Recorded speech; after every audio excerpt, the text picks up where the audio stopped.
welcome. I'm happy to see so many people here tonight. I just want to say that we are glad that everyone is here. And welcome to Blacklane if you need password there. Wi-Fi password, sorry.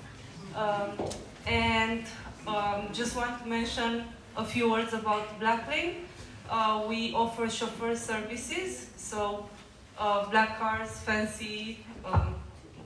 If you need to go to the airport, you can check Blacklane. And we are also a multicultural company. We have people from 70 nations and we're growing. Last year, from what I remember, we were 200 people and now we are almost 400. So if you are interested, check our open job positions. And yeah, I hope you are going to enjoy tonight. And now Nilo is going to come and say a few words about Persian women in tech. Hi everyone. We already met each other downstairs, but I want to say welcome again and thanks for coming to our event. This is our first event for this year, 2020. And I should say also Happy New Year. I saw some new faces. As always, I'm gonna ask who is his first time here in our event. Wow, a lot. Welcome. Just a small recap why we are doing this and how we are doing these events. So, Persian Women in Tech is an NGO based in San Francisco, and we are expanded since last year in 16 different cities around the world, mainly in Canada and the US, and in Europe we are in London, Berlin, Paris currently. And Berlin started last year in July. We launched at Zalando. And since then, we are basically having more or less monthly events. There are 3 months that we are event free: March, August, and December, which is basically the months that most of people are on vacations. There is no rules, which is our own New Year. So that's why those months are event free. And with why we are doing these events. So the whole motto and the whole vision of Persian Women in Tech is that to close the gender gap that we have, especially in the tech industry and the business market that we have. And we want to move away from this male-dominant industry and bring more diversity and inclusion to our companies. By going through different companies that they host us and they sponsor us with that, thanks to Blacklane actually, and we can bring this message to the companies and bring people all together, and with that in mind, we talk about some tech-related topics, some soft skills-related topics, so eventually we can empower each other. And one of the other things that we do together all with these events is that we elevate our women that they are in the tech, they are businesswomen, they are founders, they are running a business, to elevate their profiles. It's really important that we know basically just to do not have founders of Google in mind, but there are also some women doing some stuff. So it's good that we empower them and get to know them as well.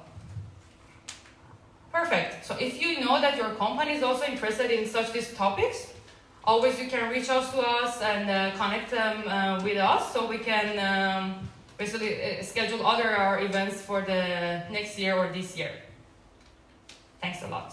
Now we're gonna go to the panel discussion that we have for today. Our team member Sepideh is a moderator of tonight. Welcome her.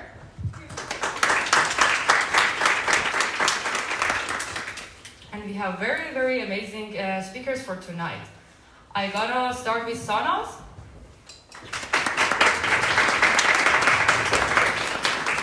Koosha. We have another Sanaz. And Ioana.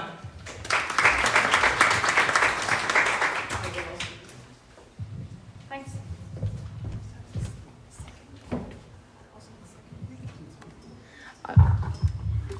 Okay, great. So also very welcome from my side.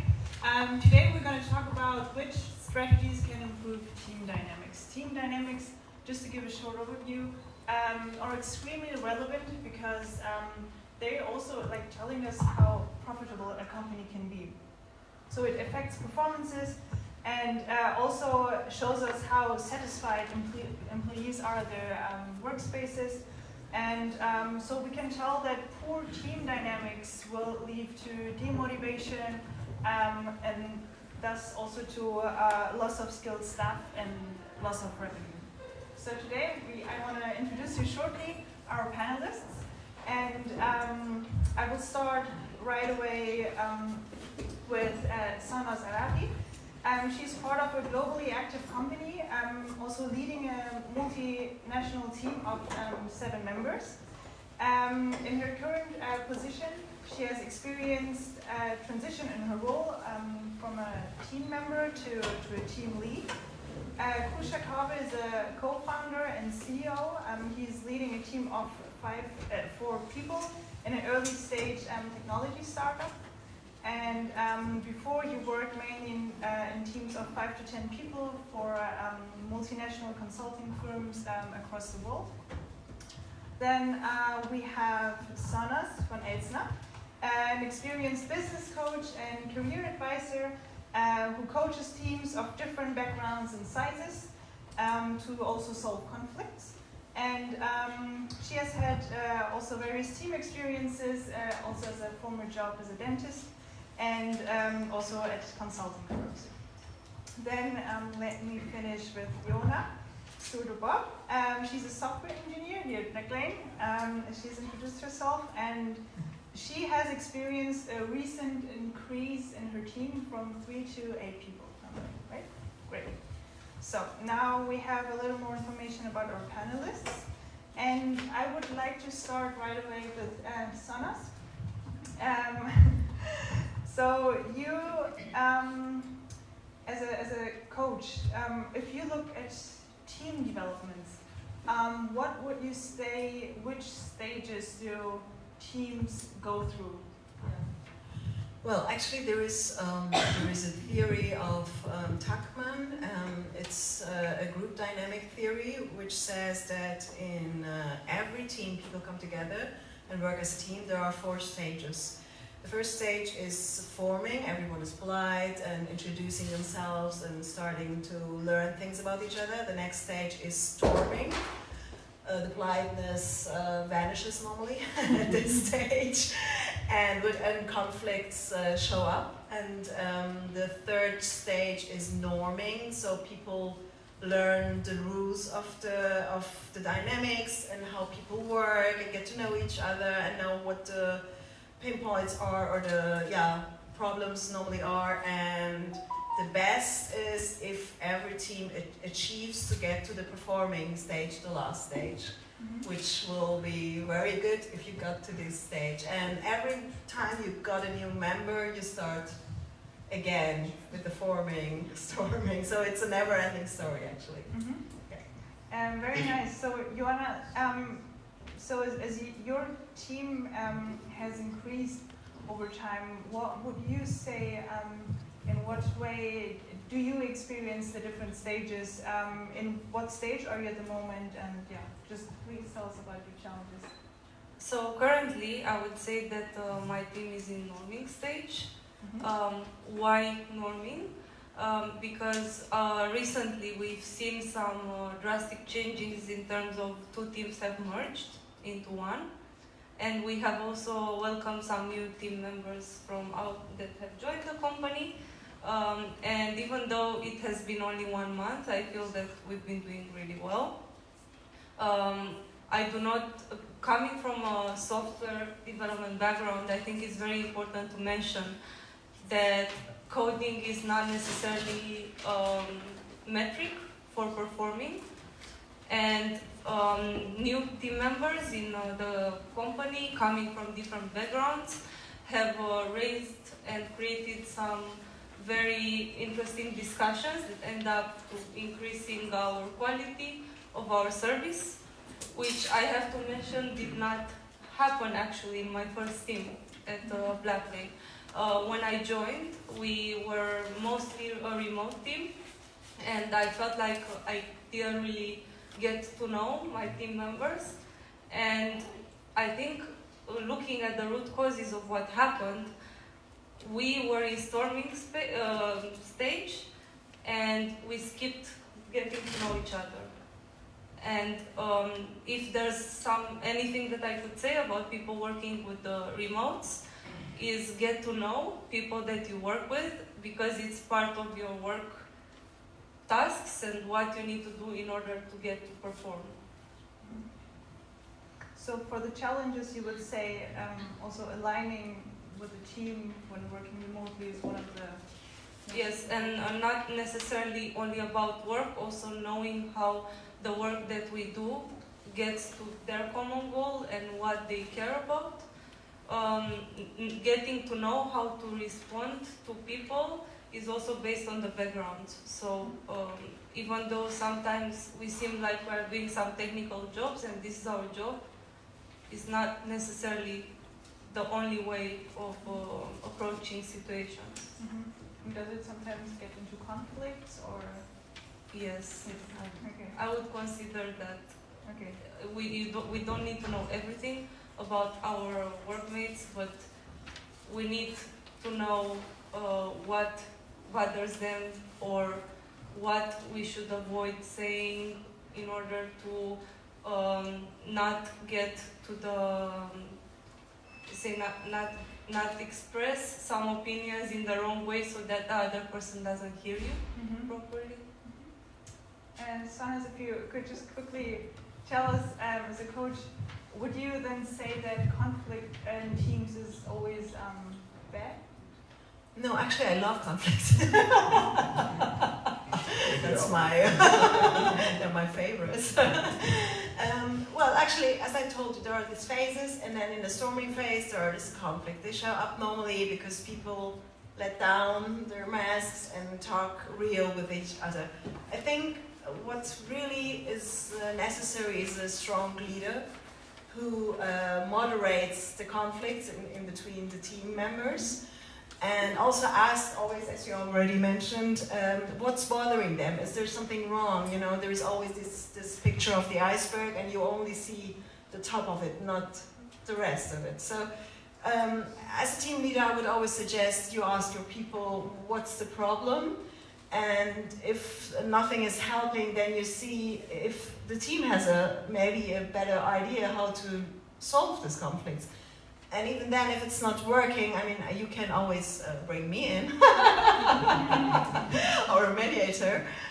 But that's further steps away. The first thing is that the team leader has to do this task and have a clear communication with people who have conflicts and solve them at the first step. Thank you. Koosha, I want to continue with you. So you have the role as a team leader, actually. And Sanaz just mentioned the crucial relationship between leadership and team dynamics. To make it more concrete, how would you say do different leadership styles influence team dynamics? Yeah, so just before answering that, I just wanted to add something that Sanaz said. Conflict, most of the reason why you have conflict is lack of communication between the teams, between the leaders and others. And how do you resolve that lack of communication, or how do you reduce it? The most single, important thing is we are all human beings. We work with each other, but at the end of the day, we need to talk to each other, communicate with each other as human beings. So it's really that empathy that a lot of time is missed and forgotten because of the work and the deadlines and the goals of the company that results in conflicts a lot of times. So just to go back to your question, leaders, I think the main role here is to facilitate a smooth and nice communication channels between different peoples in that team. Obviously, leaders have different style of leadership. There are different known styles of leadership that they have their pros and cons. But I'm of the opinion that a leader should be eclectic in his style of leadership. You could be a visionary leader and be the person that involves people, brainstorms, create new ideas, and as a result, the same culture gets cascaded down the organization let's say that immediate team that you're leading, as their values, and they tend to follow that as their principle for their team dynamics. if you are an autocratic leader who is a goal-driven and just sets KPIs and with no flexibility, that's another type of leadership, and that again affects directly the dynamics between the people. They might not communicate with each other as much as if you were a visionary leader. Or we have like affiliated leader, who is very much of a strong relationship builder with their team members. Every single person in the team has a different relationship with that leader, and has a depth of relationship with that leader. And the leader would basically lead based on that. So again, that would also result in a different team dynamics. You have a democratic leadership style, which is almost a leader who leads by not leading. We have that, like a leader that just basically listens, is a great listener. He listens to his team members and just takes all the information in, and at the end just decides something that is like fair to everyone. So I'm not saying one which leadership style is better or anything, but it's in general is the leadership style that directly affects the team dynamics and then directly affects the culture of that team itself. Because you have cultures of a company, but you also have sub-team cultures that in a team is directly driven by the way the leader is leading that team. And do you yourself, what type of leadership do you pursue when leading your team? I personally like very much of an empathy-based leadership and understanding, because we are in a startup, early stage startup, so that means that people are really working, are motivated because they care about the ultimate goal of that startup, the impact that the startup is going to do, mostly. Because to be frank, early stages of startups, there is not much great salary involved, or there is not much of luxury involved, and a lot of people have left well-paid jobs to come and do the startup. I mean, you could say that there is a bit of a stocks and long-term, but in general, on a day-to-day basis, to keep people motivated, it's not very much of a set the goals and stick to it. You need to first understand every single person in that team, why they're here.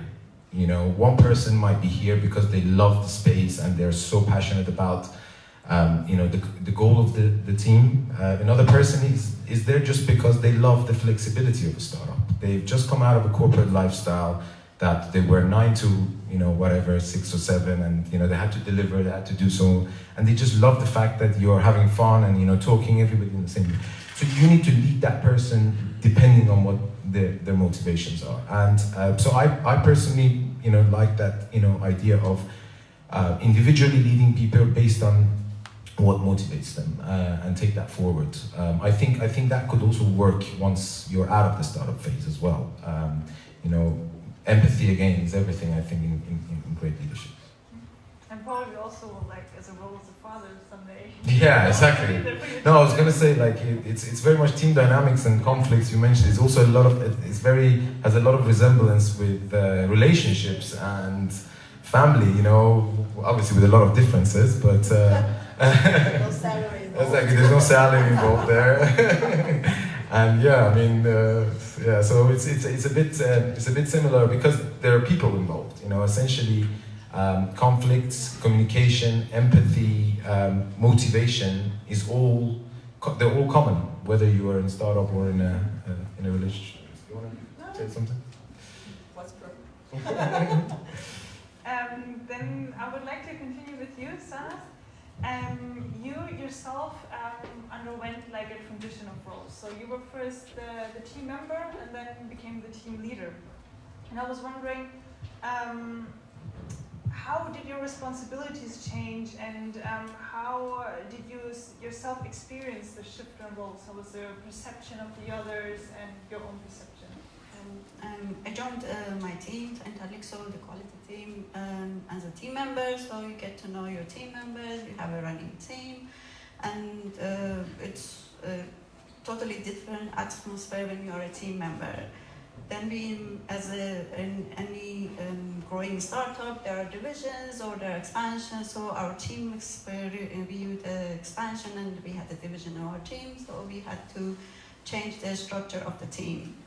So I was offered the team lead position, but then when you are a team lead, it's totally different experience. Even though you know your team, think you need to start knowing them again. So because you are have different responsibilities, you are from looking at the team and the performance and the team from the authoritative view. So so you go through all these 4 stages that Sanaz said. We went through our team went actually, so we had to restructure the team, even if it was a running team, but you have new tasks, new workflows, so you go through we went through the all forming and storming, and I would say we are somewhere between norming and performing now after a few months. But during this change, you change as a person from a team member to a team lead, and then you have to build a different relationship with your team. The team members that you are co-workers, you can see even there's resistance to the change. It doesn't happen to, I think it happens to every change in every company. There could be doubt, resistance, there could be like the vision is not clear for some people, so they are rethinking even their part in the team. So as a team lead, your task is to, as Koosha said, get to know your team, get to know their issues, get to know the conflicts they have. So how can you make they motivate them better, how to make them understand the vision ahead. As a team lead, I think you have a better vision of what is going to happen.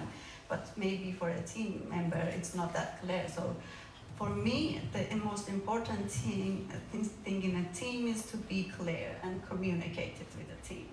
So as much as you can, try to have like meetings, communicate, make the tasks and the visions clear to them, and nothing more than consistency helps in a team. So as much as consistent the team leader you are, also the team gets motivated back to the performance. So it all reflects your dynamics helps team dynamics. So it's, I would say, a circle of love. So the much you give to your team, it gets back to you with their performance, and they are motivated enough. But you would never be disappointed also if there's conflict. So it's part of the team. Conflict actually is part of the growth in the team. So the team is showing that maybe as a team lead you are not helping the dynamics of the team, or you can discuss it, and it even can help to elevate the team, the conflict.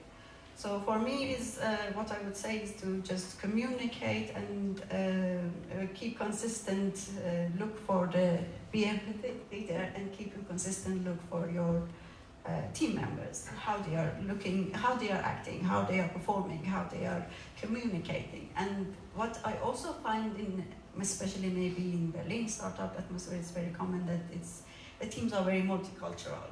So everybody's coming from different cultures, from different understandings, from different experiences. So you should need also to keep an eye for this. It may be even the common communication becomes a barrier itself. So you need to be careful if the message communicated is clear for everyone, if they have the same understanding as you and the whole other team members. So for me, most important thing was to get to know my team again as a team lead, and try to elevate them and motivate them.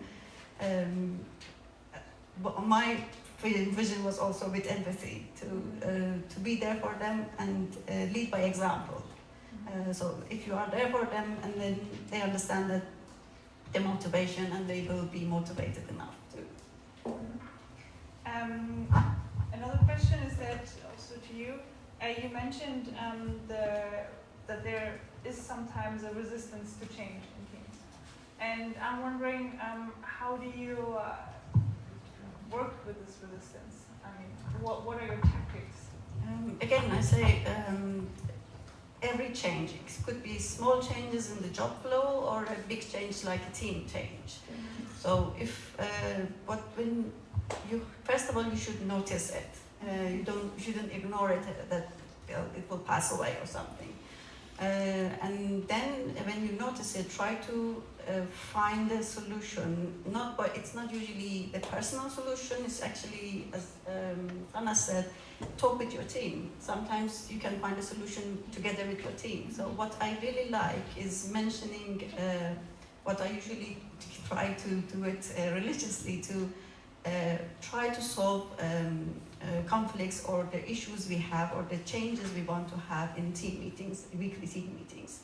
So we go through our issues, we go through the questions we have, and then try to find a solution, a better workflow or better task management together. I have a team member who always has questions, which is very good, and others are usually trying to answer his questions. So you see, these questions also actually shows that he's not aligned with this task. But it doesn't mean he doesn't like the change, but the questions also bring the issues out.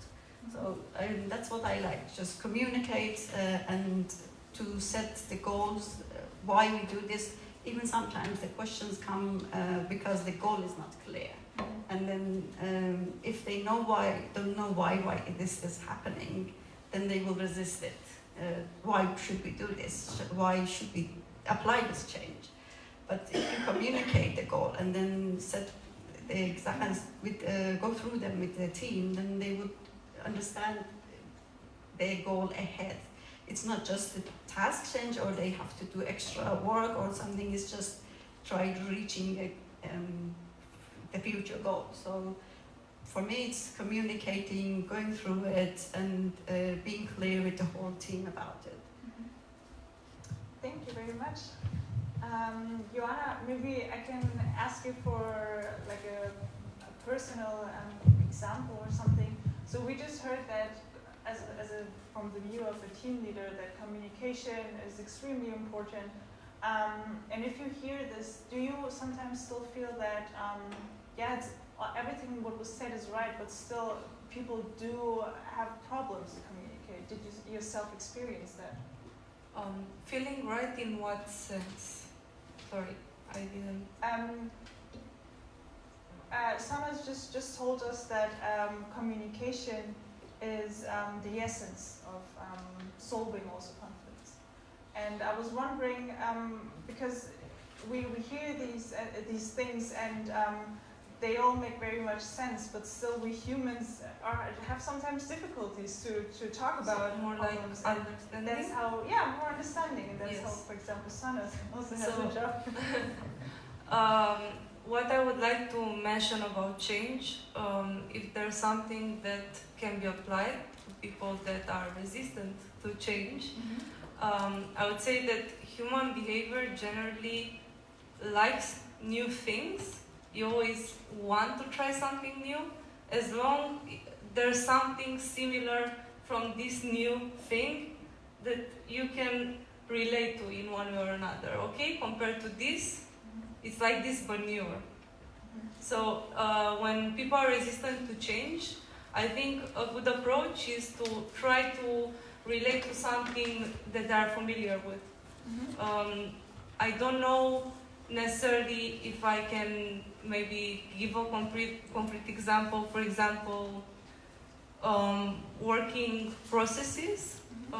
Let's say we meet every week for this. We are frustrated with it because we are wasting time and it's not worth it. Then we can say, okay, well, before we're meeting for 2 weeks, but then what was wrong? Let's try to make what was there better. And regarding conflicts in general, they will always happen. So I think it's just approaching the conflict with the open mind and trying to think that the way you see the solution is not the only solution. I think sometimes when looking at people, when trying to get to a solution, there's, I guess, not always, but we can get split in two types.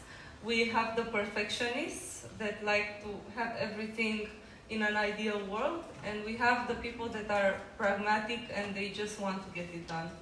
And sometimes it's good to have that because you want to be in the middle. Whenever you have a product to build or you have to deliver something, you don't want to do it dirty and then pay back really badly for it, but you also don't want to spend too much time on it.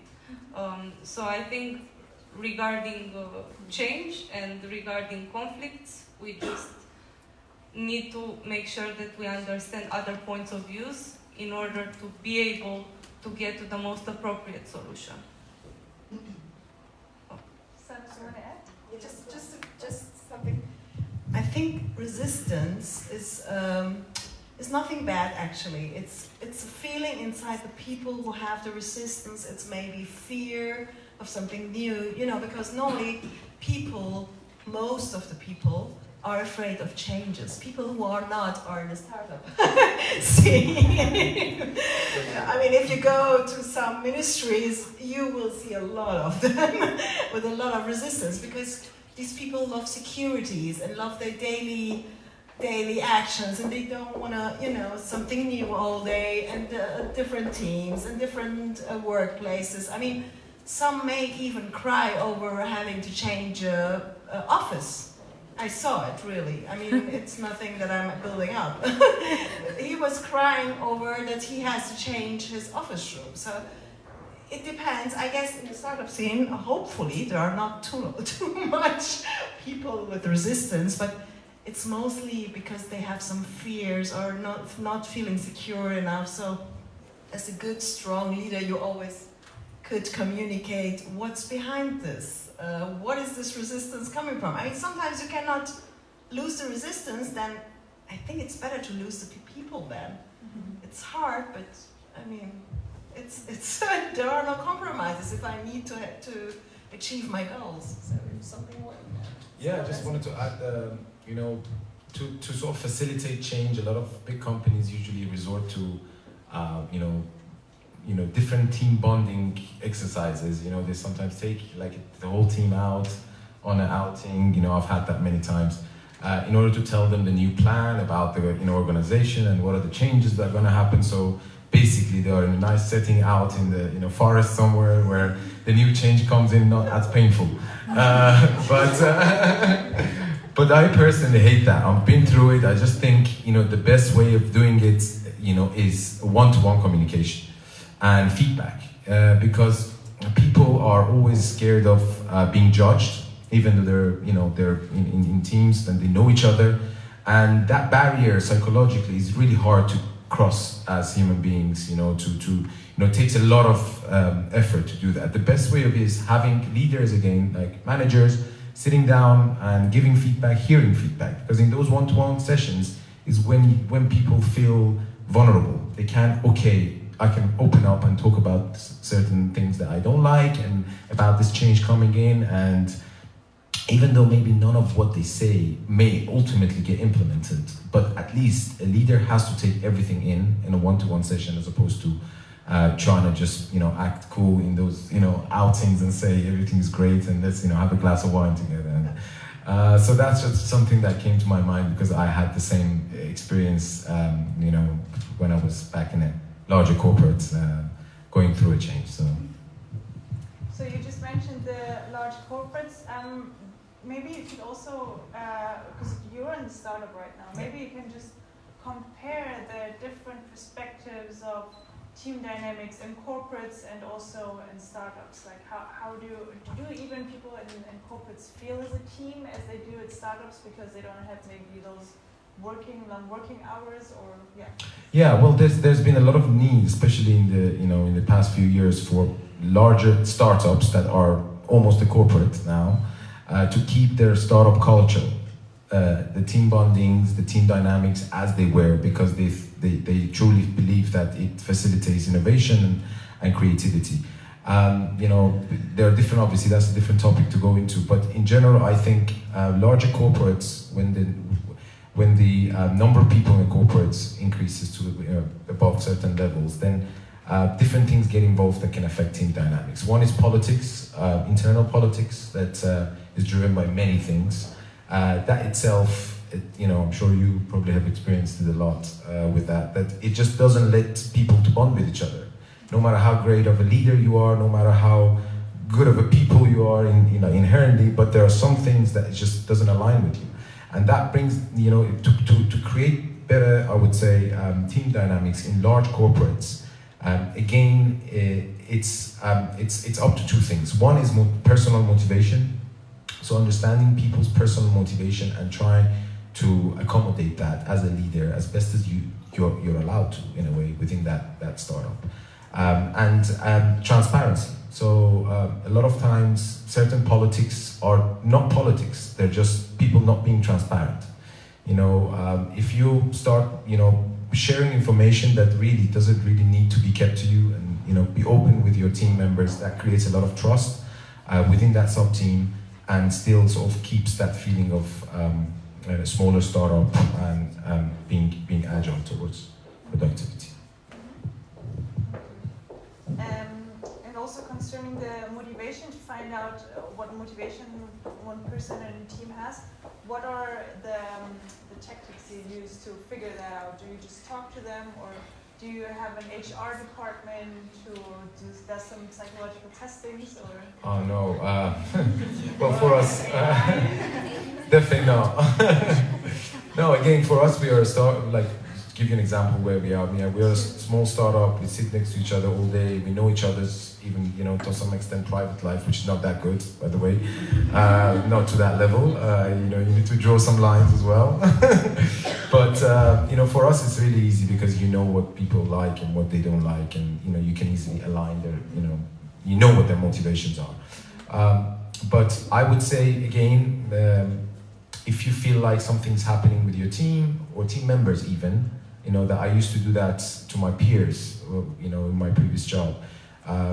Just like have lunch with them, go for a coffee, in between, and chat about life. Talk about what do you do outside work, and trying to basically find out who they are as a person. And by the virtue of you doing that and that relationship being built, any sort of inauthenticities, if you like, will get uncovered in your relationship, and you'll be able to talk about it and bring it out. And motivations are part of that as well. So if you're motivated just to make money, do more hours, I don't know, like get a promotion, and that's your main motivation, then you can bring that up with your leader and say, this is really what drives me to be at work and to come in every morning. So yeah, I think communication and transparency.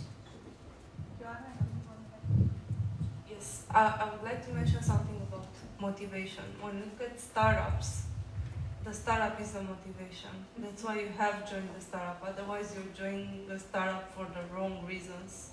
And looking at people that join startups, you can see that they have the motivations because they want the stock options. They know that they can grow it, and they really believe in it. If you look at bigger companies, well, the motivation, the career-oriented motivation is not so strong, and that's fine. It can be family, it can be maybe second most important in their life, and that's okay. What I think makes sense to do it in bigger companies is to make sure that they know that the company has the resources to help them to go towards their motivation, career-driven motivation, and that the company is listening to them regarding the topic. Thank you. I have another question for you, Sanaz. So I was just wondering, in what phases do teams normally contact you? Because I guess you're like the last chance to still make it happen if they can resolve problems on their own. And I was just wondering, like, when do they most of the time come to you? It's hopefully not the last one, but otherwise they have to divide the team. Now, well, it's mostly in the storming time. As I already told, it's always a circle. It's coming back with new team leads. It's coming back with new team members. So obviously, most of the times in the storming phase, and if the conflicts doesn't solve by themselves or are not solved by the strong leadership, clear communication, clear tasks, so they come to me and ask me, and the first step I do as a coach is to talk with the leader, because that's my job, to get him fit to lead the people. And beforehand, we have mostly 3 to 5 times sessions where we talk about the team and what's the task and how it looks like, what the projects are like and what the people are like. And then I give mostly tips how he could handle it himself. That's the best option. Mm-hmm. And if it still doesn't work, then we could do a team development day and I come in more or less incognito as moderator and then help somehow to develop their missions and visions and, to be involved in this team day.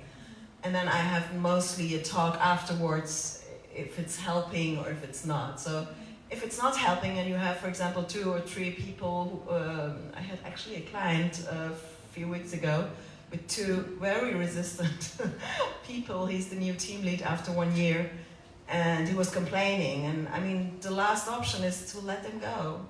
I mean, it's a very, very, very, very big company and it's not that easy to lose people. I mean, we are in Germany, but you have to somehow, to restructure your team if it's not working because it's not healthy situation. They mostly will stop achieving the goals also for the other members. So I would get lost of time if nothing is helping. Yeah.